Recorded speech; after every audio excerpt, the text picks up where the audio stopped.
I'm in the transgender circles. I've even heard of like gay guys dating lesbians.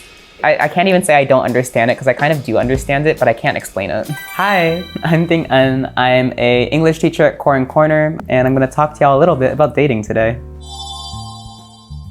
That's crazy. Why would gay people not have cultural differences? If like a white girl from the US and a Taiwanese girl from here both start dating, you being gay does not like cancel out the fact that you grew up like 7,000 fucking kilometers apart. Like you grew up in totally different contexts. I have cultural differences with girls from like the Midwest and I grew up in New Jersey. Okay, we talk about lesbian dating norms. Butch femme culture, like TP, very alive in Taiwan. Butch femme culture in the US, actually having a renaissance. There is butch femme things happening right now, but it's not remotely as established as in Taiwan. In the US, this kind of butch femme thing isn't alive at all. Everyone kind of has more of a like, I'm queer feeling to them. So lesbianism is like very alive in the US, but the butch femme expectations are very different.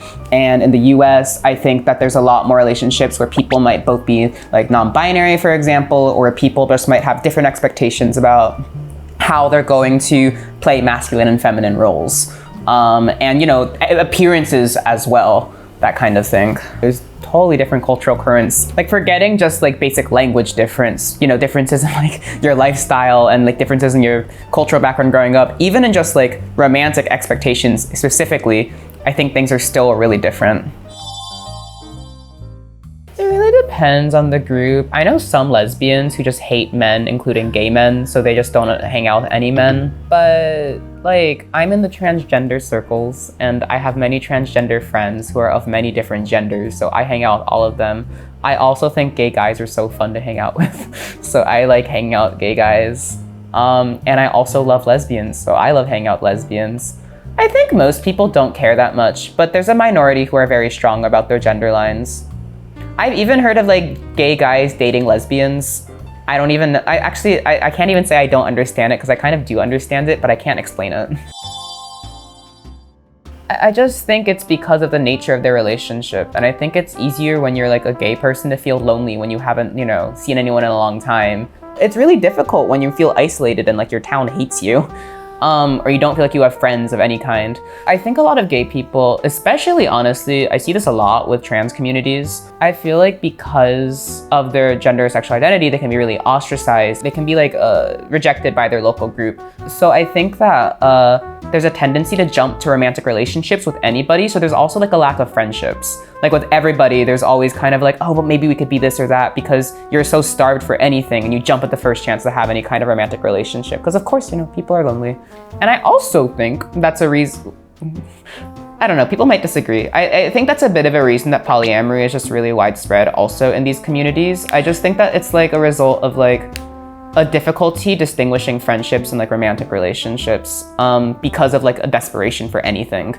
Which again is not like I'm not trying to say anti-polyamory things here. Like I think it can be really healthy. I just do think that that's one of the reasons that it spreads so quickly and a lot of people jump to it.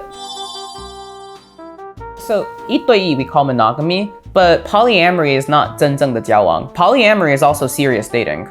It's just a different style. I still think it's overwhelmingly the predominant mode of dating in all circles in the US. But in big cities, in gay circles, and honestly, even in straight circles recently, I do think that polyamory has become a lot more widespread and a lot more popular. So there might be a feeling that everyone is polyamorous these days just because it's become so much more visible. So it feels like overrepresented because it used to be nothing. So it feels like there's more just because we've never really heard of it before and it's pretty recent. Also because, I mean, if you're poly, of course you're gonna be on the dating apps, you're looking.